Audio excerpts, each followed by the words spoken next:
I think with that, I'm going to stop yakking so we can get to what we're really here for.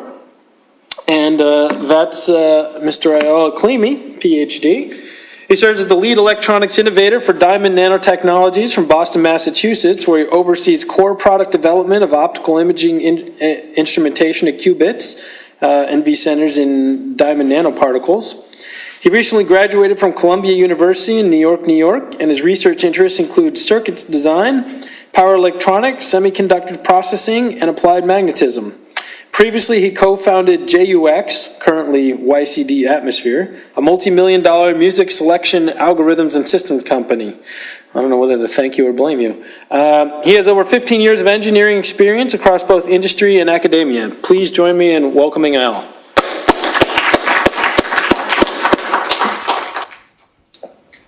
Thank you. Thanks a lot to Brian first for making this entire presentation happen. Can we get my presentation on? Yeah. I just moved to the Bay Area, so I'm excited to be able to be a part of both Power Electronics and Magnetic Society. I'll dive right to it. I have a little more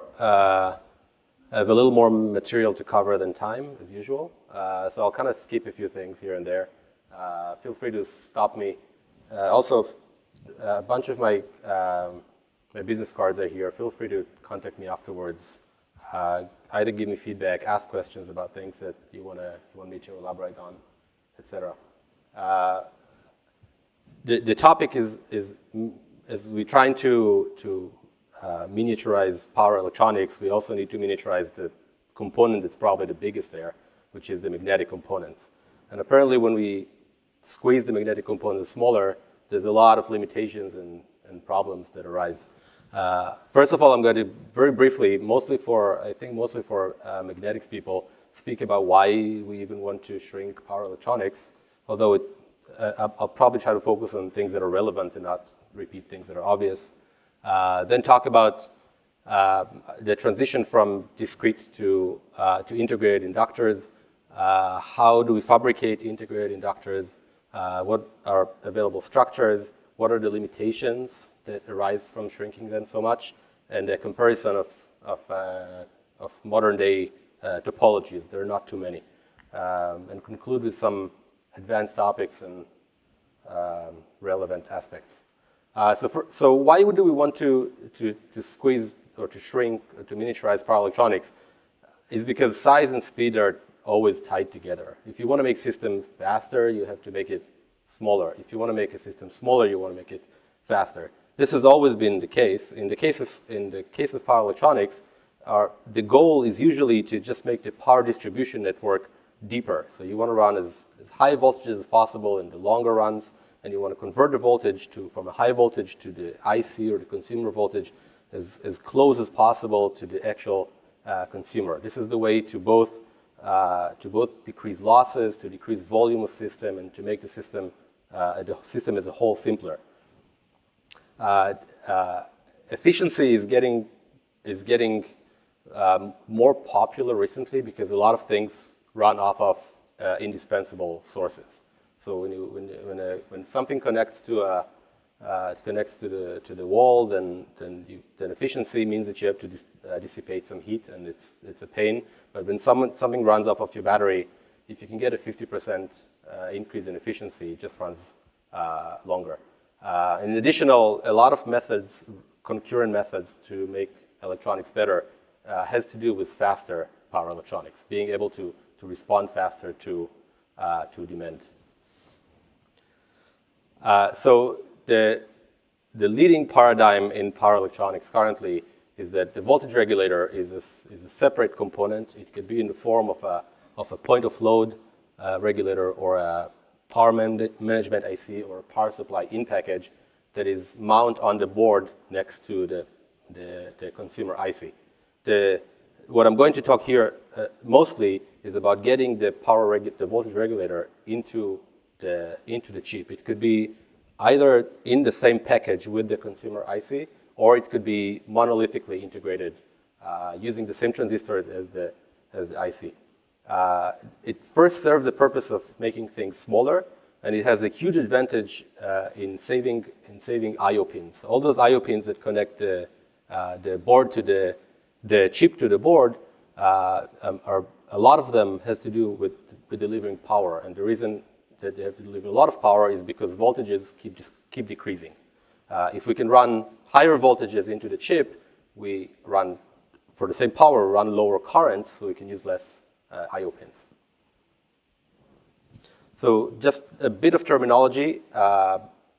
Integrated voltage regulator means bringing the voltage regulator into the package or into the chip.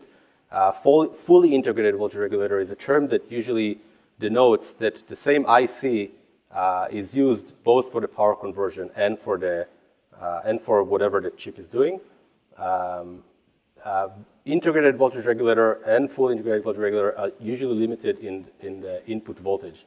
So usually you're not going to see 12 volts going into chips and converting from 12 volts to 0.9 volts. Usually what happens is that some intermediate voltage, 2.5 volts, 1.8 volts, or 3.3 volts is getting into the chip and then converted down to the core voltages inside the package or in the chip.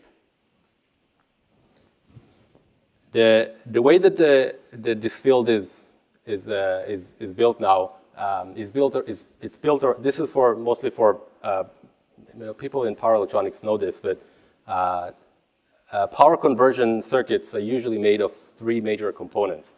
This is an example of a buck converter, but other topologies exist, and philosophically they're the same. The way that it works is that there's some input voltage. This is awfully blurred. There is some input voltage, and switches deliver power into a storage device, in this case an inductor, with the resultant output voltage that is usually lower than input voltage. There are different topologies that do different conversions. In addition, there's some control for the gates of the switches. The three major components when it comes to in regard to size are in decreasing order. So the inductor will be always the bigger part of the circuit. The switches are going to be the next biggest part, and the control will usually be the smaller. The interesting fact is that the inductor is inversely proportional to the speed at which this circuit switches in. So what happens now in point of loads, in power supply and package, power management ICs, is what you see here. All those power converters cannot usually switch above 2 to 5 megahertz approximately. And for that reason, they need inductors that are in the range of microhenries, or at least hundreds of nanohenries. You probably heard a lot about people attempting to push point of load or other types of power solutions above that, towards the 10 megahertz or the 20 megahertz. On the other hand, the integrated solution that exists today are relying on air core inductors that usually have inductances in the single-digit nanohenries. And for that reason, the only way for them to work efficiently is to switch at frequencies that are above 100 megahertz. In between, there is a dead zone that magnetic core integrated inductors should be filling in allowing to converters switch a little slower than integrated regulators and still provide excellent results. So the basic idea is the same. Discrete inductors and integrated inductors are both made of some kind of copper wire that is wound either around itself to form an air core inductor, or around a core, or some people call it a yoke. When the transition from discrete to integrated is pretty similar to what happened in transistors. So in the beginning, there were discrete transistors, and then when they got integrated, that's when all of a sudden they could have been made in large amounts and in parallel. Why do we even add the magnetic material to inductors? Magnetic material that is added into inductors is doing two main things. First of all, it concentrates the magnetic flux inside the core versus letting the field go outside.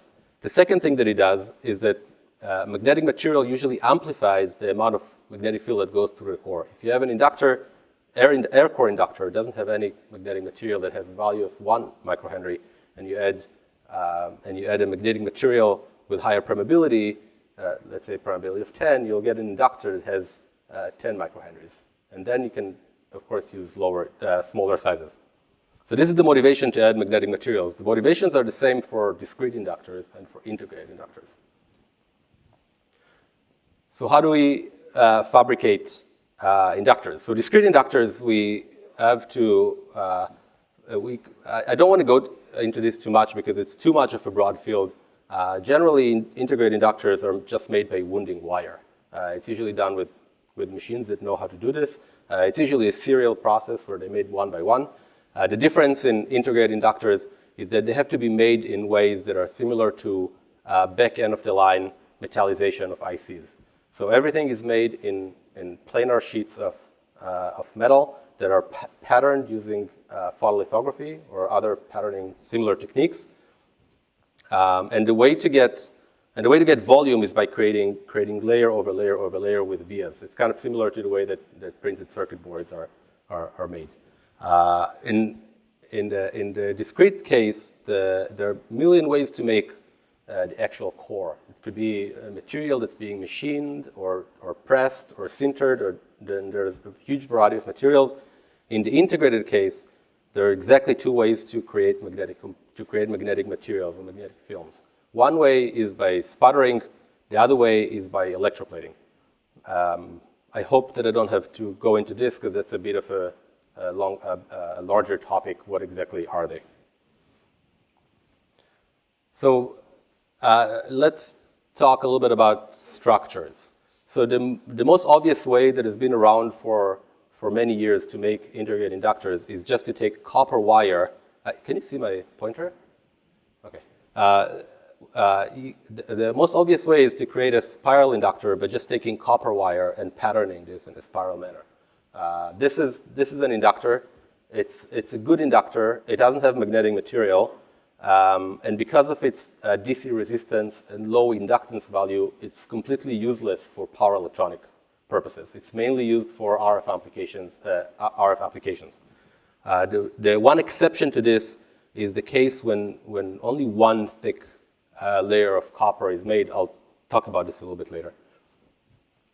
The two main topologies that are being used in the community of power electronics or integrated power electronics is the first one is the cladded topology. If you just take this spiral inductor and you stretch it a little bit, then you have areas to clad it with magnetic material. It's kind of inverted to the way that inductors are made in reality, because in reality you have a core and you wound around wire around it. In this case, you're taking the wounded wire and you wrap the core around it. But conceptually, it works exactly the same. There are a few ways to make this. You can make as many turns if you want. Some of them use only one turn or two turns, and some of them can do a little more. I'll talk about the differences. The second way, the second more popular, I don't know if more popular, but the second popular structure is the solenoid. Solenoid is very similar to what you would do in the discrete inductor. So you're patterning bottom copper windings and vias, and then creating the magnetic core on top of it, and then closing the windings on top, and it looks exactly like a discrete inductor, just made in planar sheets instead of being made by a physical big machine. So this is a picture of one integrated solenoid inductor or toroidal. This is another one. There's also a meander topology, but I haven't seen anything happening with that in many years. Before I go into talking about a comparison of the different topologies and which one of them is better for what, I want to talk pretty briefly. I'll go over this pretty quickly about limitations. And by limitations, I don't mean how small we can make inductors, but what happens when we make the inductors too small. The first thing that happens with integrated inductors is that their copper is just not thick enough, and the series resistance tends to be relatively high compared to any discrete inductor that you have seen. The way to overcome this is, of course, to deposit as thick as possible copper, although that's becoming increasingly difficult as the thicknesses get higher. The other option to battle this is to design less turns of copper around the core. Unfortunately, this is kind of a double-edged sword because the resistance of the inductor is proportional to the number of turns that you're making, but also the inductance is proportional to the number of turns squared. So there's always a lot of motivation to make a lot of turns, but that usually results in high resistance. Second problem with integrated inductors is that because the layers are relatively thin, they saturate really fast. In discrete inductors, you're usually trying to avoid saturation. So you know at which current or at which frequency you reach saturation and reduction of inductance, and you just stay away from it. Here, it's kind of unavoidable. This is an example of an inductor that I measured. You can see that you can barely see anything here. When I didn't bias it and I measured the small signal response, I got an inductance of about 10 nanohenries. But then when I pushed about 200 amps through the same inductor, then the inductance went down to 1 nanohenry. So the ways to avoid this, first of all, is to deposit thicker layers. But if depositing thicker layers in copper is difficult, then depositing thicker magnetic layers is even more challenging. Specifically, out of the two methods to deposit those layers, electroplating is giving a little inferior layers, but it gives relatively good rates. You can deposit relatively thick layers. In sputtering, it's extremely challenging. In sputtering, every micron can take many hours to deposit. So in order to make 10 microns of magnetic material, you sometimes have to sputter for days. The next problem, which is not unique to integrated inductors, but it appears here much more than in discrete inductors, is eddy currents and skin effect. I'll say in exactly 30 seconds what those two are, because they're very relevant here. Eddy currents are small currents that are being generated inside the core because it's a conducting material as a response to the changes in the field, and it just causes. This is part of the reason of why inductors heat up, because it manifests as thermal losses. The second effect, skin effect, usually happens at high frequencies. The entire magnetic flux inside the core tends to concentrate at a small delta skin on the outside, on the perimeter of the core. This is an example of the skin effect depth of different materials. Some materials like iron nickel, for example, which would make an excellent core material, has a skin depth at 1 megahertz, for example, for one micrometer. So if you make a layer of about 10 micrometer of this material, about 1 micrometer on top and 1 micrometer on the bottom will participate in the creation of the core, and the rest is useless. The way that everyone in the industry now solves this is by lamination, which is also not a new concept because it's done in discrete inductors. Laminations mean that you deposit relatively thin layers of the magnetic materials separated by very thin insulators. It solves both problems. Eddy currents cannot go through the insulator, so they're limited to be significantly lower in that case. And skin effect is being solved as well because you're getting skin depth in each of the layers. So if you make each layer roughly the same size of the skin depth, you pretty much solve the problem, and you can make layers as thick as you want. A few more challenges that I'll go over very briefly because the time is short. First of all, hysteresis loss of magnetic materials that are not really completely soft is proportional to frequency, and those inductors tend to work on relatively high frequency, and it's becoming an issue. It's difficult to close magnetic loop in very small inductors, and most of the equations that represent inductance of inductors, given things like the amount of turns and other parameters, usually just don't work. The way to assess what is going to be the inductance of an integrated inductor is usually to do simulations. In addition, something that I keep noticing all the time, if you look at this purple inductor on the right side, it looks like a nice beefy inductor, but when you flip it on the side and you look at the cross-section, you realize that it's extremely skinny. And this is something that happens again and again in this field. The lateral dimensions of inductors tend to be at least hundreds of microns, if not millimeters. And but the depth or the height is usually in the order of about 10 microns. So what you end up having is devices that are extremely small, and this is a big part of the reason why they function in a problematic way. Additional issue with integrated inductors is the way that so let's talk for example about quality factor. Quality factor tends to be a good indicator of the quality or the performance of an inductor. It represents the ratio of the frequency dependent ratio of inductance to resistance.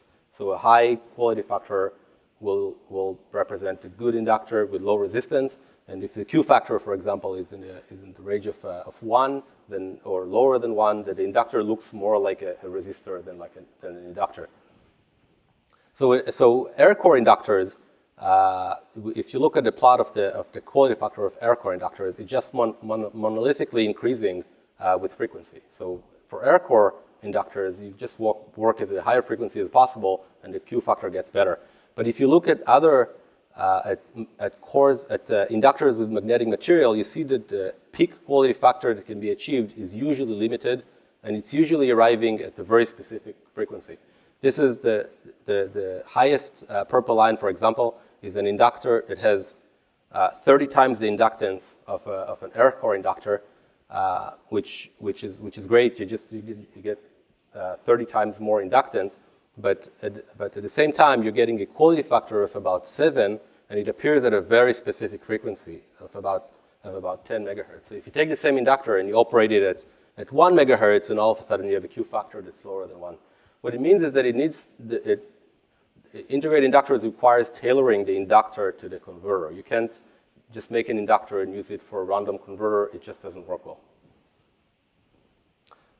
Additional problem is that all the factors, a lot of the factors that are being used in this industry don't represent well how inductors work in the context of converters. The best example for this is again the quality factor. I presented quality factor as something that represents how good an inductor is, but quality factor has zero information on the saturation current of an inductor. You can have an amazing inductor with very good quality factor, but then at 5 milliamps it will completely saturate and it will be worth nothing. There have been a lot of attempts by a lot of professionals in the field to try to find better matrices, and there's been a lot of interesting attempts. Most importantly, inductors are slowly moving from thinking about them as lumped models, as an inductor has just an inductance value, into what in measurement is represented by S parameters, which is the linear model but non-ideal. Non-ideal meaning that it has some resistance, it has some capacitance, and of course it has some inductance. From there, it needs to move on to measure spectral distortion, or in other words, what happens when the signals on the inductor are not small anymore. And a lot of, if you're in the field of power electronics, you know that small signal approximation is something that's usually being assumed in inductors, but modern day converters are very, very far from small signal. They're running very high signals, and the behavior of inductors in those conditions are relatively hard to model. Moving on to comparison, I'm going to compare 5 different topologies, which covers pretty much everything. The first one is a bit different because it doesn't include magnetic material, but it's kind of a baseline to base everything off of. I'm going to go into each of them separately and describe. The point is that none of the inductors so far has won. So there are a few inductors that are better at different things, but there's no one topology that is doing better than anything else. The first one is what Intel presented in one of their products a few years ago, which is an integrated voltage regulator that uses copper traces on the package to do an integrated converter, but they didn't include magnetic material. So in terms, apologies. So in terms of copper losses, they're extremely low because there's only basically one copper turn. The current saturation is non-existent because they don't have magnetic material that can saturate. The fabrication complexity is also fairly simple. They only need one copper layer. The downside of all of that is that the inductance is extremely low. So they had to switch their converters at a frequency of, I don't remember if it's 170 or 140 megahertz in order for the converter to efficiently work with something that had nano henries of inductance. So also another topology that Intel, Don Gardner at Intel worked on is something that's it's called a cladded structure. It's a winding. It's copper windings that form the inductor, and then two layers of magnetic material that clad on both sides. The inductance density for this topology is very high. I think it broke a record for the time in inductance density in that field. Unfortunately, the copper losses tend to be relatively high because there's quite a lot of copper traces here from side to side. The fabrication complexity is fairly high. It requires at least one copper layer for the windings and at least two magnetic layers for the clad or the core. The downside of this, the biggest downside of this inductor is saturation current, because there's so much current that goes through each of those cores. The cores tend to saturate relatively fast. So another topology that I think originally IBM Watson Center came up with, but to be honest, I put this line here, similar topologies have been reported regularly by other companies, both by Tyndall in Ireland and by Intel, is very similar to what Intel did with 4 inductors, but ran 1 or 2 inductors inside only. And then when you run only one inductor, you can also call it a strip line or a slab. The way it performs is the following: the copper losses are extremely low because there's very beefy, big copper inductors. The inductance tends to be also relatively low because you don't have multiple turns now; you have only one turn. The saturation current is okay, not the best, but better than the full multi-turn cladded case. And the fabrication complexity is exactly identical to this case. It's just running one copper wire instead of multiple. So this topology has low losses, but also a little bit of lower performance. The inductance is not as good. And then the toroid or solenoid version that is currently Ferric in New York is work on, but has been also presented by a few organizations. What it does is that it does exactly what a discrete inductor would be. So it has one layer of magnetic material, and it has 2 layers of copper that are wound around the magnetic material. You can see the layers here. This is the bottom copper, this is top copper, and the magnetic material is in between, and they're wound around in a way that looks very similar to what the discrete one will look like. The inductance density tends to be relatively high because the magnetic flux is high. The fabrication complexity is similar to the cladded case, although making 2 thick copper layers and 1 magnetic layer is slightly easier than making 2 thick magnetic layers and 1 copper. The copper losses are medium to bad, depending on how many turns there are here. And the saturation current, unfortunately, is again bad, as it is for every inductor with many turns. Another inductor that I worked on, fabricated about 3 years ago, is combining those 2 topologies together. So the bottom part looks exactly like a solenoid inductor, but then instead of closing the magnetic flux lines on the surface, added another magnetic layer to close the flux in a cladded way. The inductance density is even better than solenoid case.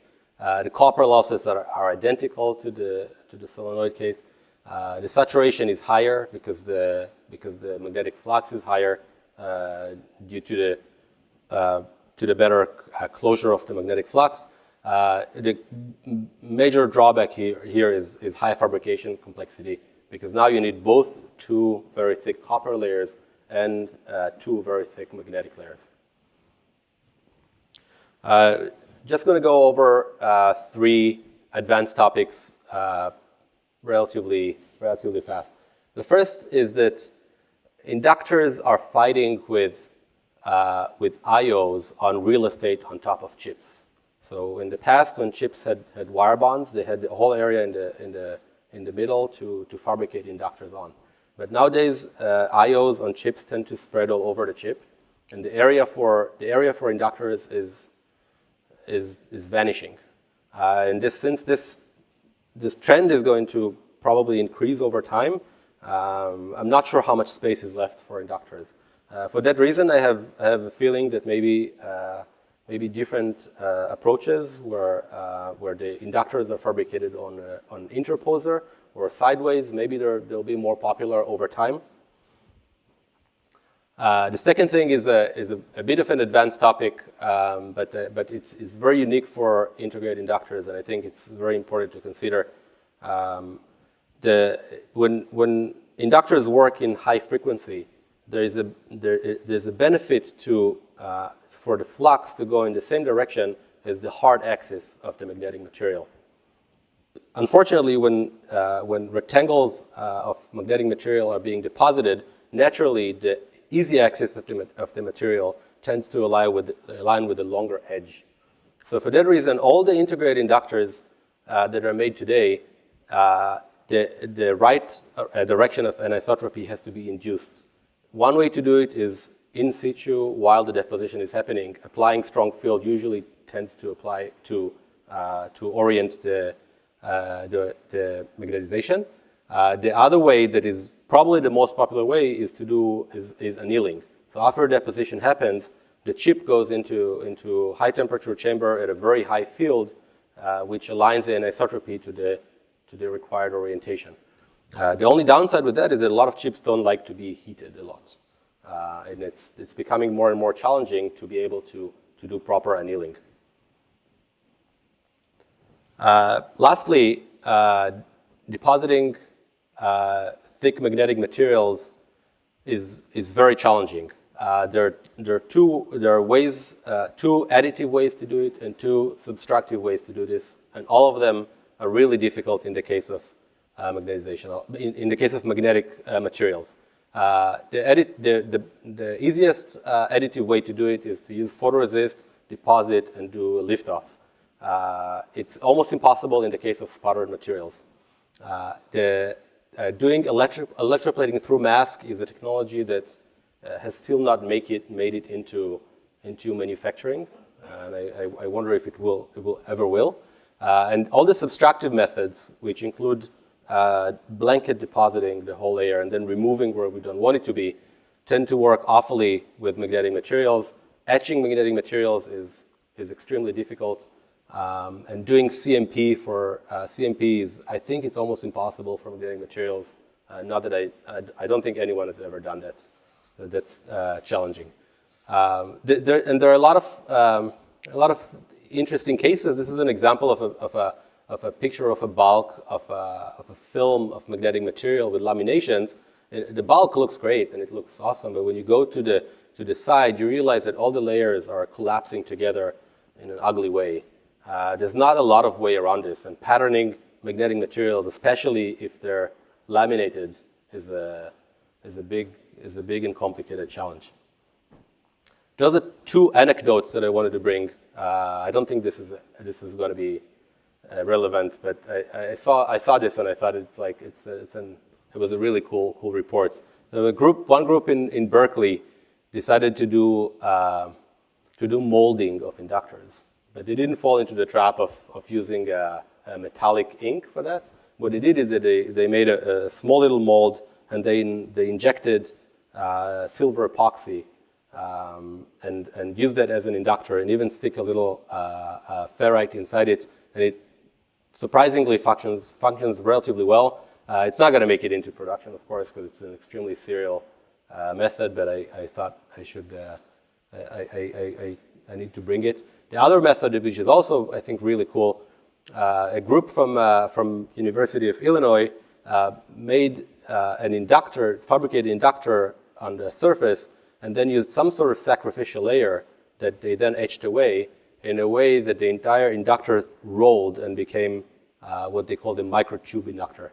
I thought it was another cool example of creative way to try to increase the volume of inductors. Almost no doubt that it's not going to make it to anything in real life, but it was still cool to see. This is my talk. I'm completely open to questions.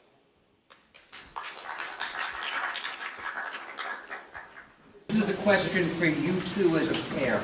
You've done a great job of explaining ways that you can make these clever little different degrees of integration by fabrication methods. But what if you look at the periodic chart and put on your solid state hat? How much could, by going to more esoteric materials, could we gain? Sorry, what do you mean by that? Okay, oh, I see. If we went to more sophisticated materials, rather than using the clever tricks that you've described, Okay. how much could we gain? So the biggest problem is that better magnetic materials usually have higher electric conductivity, and for that reason, at high frequencies, they tend to perform pretty bad. This is the reason that discrete inductors don't go to tens of megahertz, because the losses, the core losses, are too high. So it's kind of all of this gentle, brittle balance between a better magnetic material core that will also represent a lot of losses, and something that is worse. The thing that IBM tried to do, they tried to deposit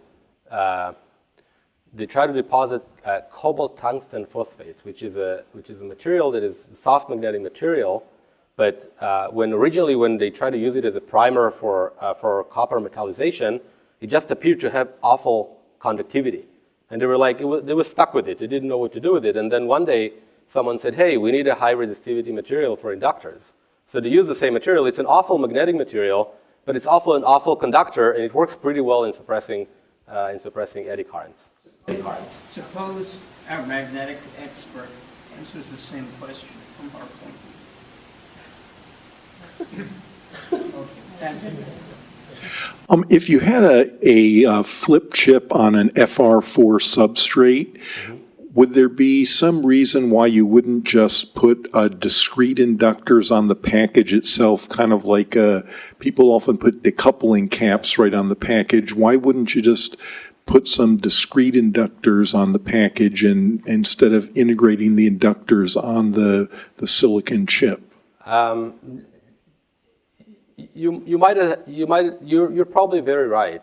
This is probably one of the best ways to go about. So to integrate inductors in the package level and not in the chip level. The major downside is that what prevents power electronics devices today from going above, 2 or 5 megahertz is usually the inductance, the parasitic inductances between the different components. This is the major reason why power management ICs and power supply in packages don't go to higher frequencies. So if you integrate the discrete inductor onto the package, then yeah, you'll get high inductance value, but also you'll introduce those parasitic inductances again that will prevent you from going super high. Maybe it will allow you to push it and to efficiently switch at 10 or 20 megahertz. It's a possibility.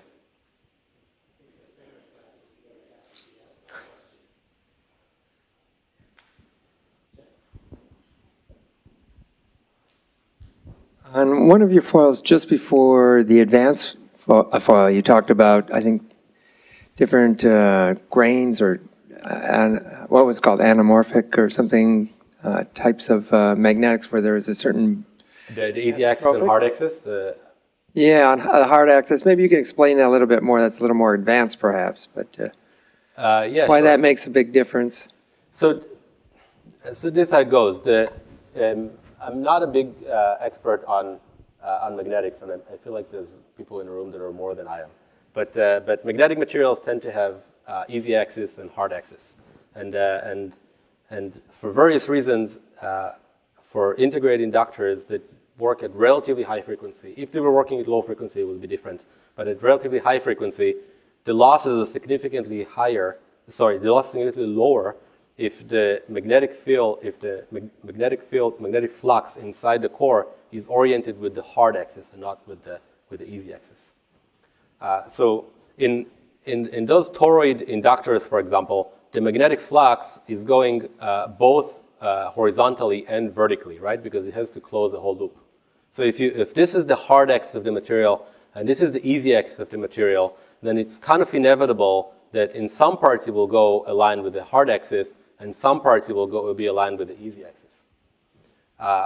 But if you just deposited a shape like that, the shape anisotropy will determine that the easy axis will be in this direction, where the longer parts of the materials exist.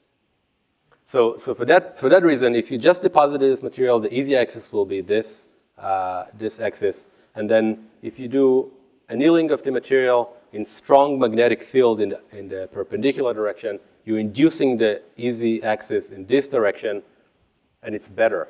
The cladded structures have an advantage here, because in a cladded structure, the flux could be aligned with the hard axis of the material throughout the entire core, because it doesn't have to go through those slabs where easy axis dominates.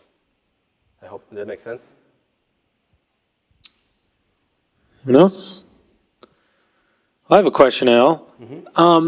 Since you mentioned the fiber stuff, I guess I'll semi-put you on the spot here, right? Especially so right, they put that out in a commercial product. It disappeared in the following generation. I hear it's coming back. I have my own conspiracy theories on why, but I'm curious to hear about what you think about, one, why it went away, and two, why it might be coming back. I think it went. I don't know if that's why it went away, but I think I know. Wait, why? I think I know what are the two reasons that could lead to that. The first reason is that I think that's almost a business reason. If you take some of the complexity of the power conversion from the board and you put it into the chip, you're pushing complexity into your chip. I don't know what you're getting in return. This is the first issue. The second issue, which I think is probably worse, is that previously all your voltage regulators were on the board, and all the heat dissipation and all the losses associated with that you had to deal separately. But now you brought it into the chip, and the chip has its own thermal issues to begin with, and there are huge struggles. So you take in more losses, thermal losses, and putting them into the package. To me, it sounded like a bad idea to begin with. I think they're pretty brave to do it, and it might have paid off. But maybe they took a step back and they said, you know what, it's too risky. Why they brought it back, I don't know. Maybe because the future. Is there an issue too because there's no core material? The flex lines just go everywhere. Does that cause any problems? That's a good question. It could be. It could induce all those little inductors serve as some sort of as antennas, and especially at that frequency at 100 and I don't remember it's 140 or 170 megahertz. It's quite significant. I'm not sure. They might have done some shielding. I have zero information on what Intel did there, but it could be an issue. Yeah. Their little mini single turn copper wire inductor was not in the chip itself. It was in the package as close as possible to the chip. Yeah. All right. Well, I have my own conspiracy theories, but like I said, I'm not going into that. You touched on a lot of the key points. You know what? Any question about it? Yeah. depositing or sputtering the magnetic material. I was assuming that it will be assumed like a powder magnetic. So it's as the particles. So the air between the particles should help the eddy current or the, you said that the magnetic skin effect. But you said reverse. So it cannot be that depositing magnetic material to include some air so that you can better utilize like a difference between the powder material. Yeah, there's been a lot of ideas out there on how, the question was like how to like, I think tell me if I'm wrong, I feel like I understand the question. The question was that we have all those problems because it's a bulk magnetic material. But we know that in discrete inductors, one way to solve this is to use, for example, to use metal powder, and then you sinter it together, and what effectively happens is that you have a lot of particles of magnetic material that are insulated each on its own. I haven't seen a way to do the same with sputter deposition or electroplating. It's a great idea, but I just don't know how to do this. So the only thing that people do is they make those laminations. So they deposit a magnetic material in certain thickness, and then they put thin insulator, and then repeat. Yeah, because if it says the powder magnetic material is available, you could deposit that one with pressure, with some glue, something mixed. Yeah, that's a good question. I don't know if you introduce some sort of insulating defects into the process, you're probably losing magnetic volume. I don't know if it will pay off in terms of balancing with eddy currents. And in discrete, it pays off. In discrete, it does a lot. Yeah. It's kind of a shame that those methods to make discrete inductors don't work in the integrated case, but that's the effect of life. Got time for one more question? Hey, just for the fun of it, so what's your thought of applying a material like amorphous steel to this, to these more micro scale type of things, or is it too brittle of a material? No, how? As a core material? Yeah. I mean, I don't know anything about the manufacturing process of it. I just know some of its, I think the devil is exactly there. Just depositing those materials is just terrible. It's awful. It's difficult to pattern. It's difficult to sputter or deposit in any way. It just doesn't exist. I think also there's not a lot of incentive. I feel that, even moving in metallization of chips, when companies try to move from aluminum to copper, it took many years until they developed all the processes and everything that's associated with having copper inside the process. And then now bringing them those magnetic materials, it feels to them like the end of the world. It's tough, it's difficult, it requires developing all sorts of processes right from the beginning, and maybe there's not enough incentive to do it. Yeah. We're in a room where the Nanotech Society often has their meetings. So the following question represents their influence. Nanotech leads to surprisingly strong changes in materials in some ways. Yeah. Does any of this couple over to better magnetics? No, I think magnetics, unfortunately, the biggest challenge right now with integrated magnetics is that the volumes are extremely low. And what everyone is trying to do in this field now is to try to figure out how to get more volume of copper, more volume of magnetic material. It's kind of the opposite of Volume in cubic millimeters or volume in million pieces per year? Volume in cubic inches. Just get a lot of material. The only other, it's kind of a completely different side topic, but there are a lot of people in this field that are quite tired with switched inductor, because the inductor is so hard to make. And they started talking a lot about doing a switch capacitor. And again, that's a completely different field, but switch capacitor can have the potential to overcome those problems by just, avoiding everything that involves dirty magnetics or dirty magnetic materials. Excuse my dirty. Okay. All right. Well, please join me in thanking Eyal for a great talk and everything. Thank you, Eyal. As a token of our appreciation, we'd like to present you with this certificate. Thank you. There you go. We'll take the gratuitous picture. All right. Thank you so much. Thank you.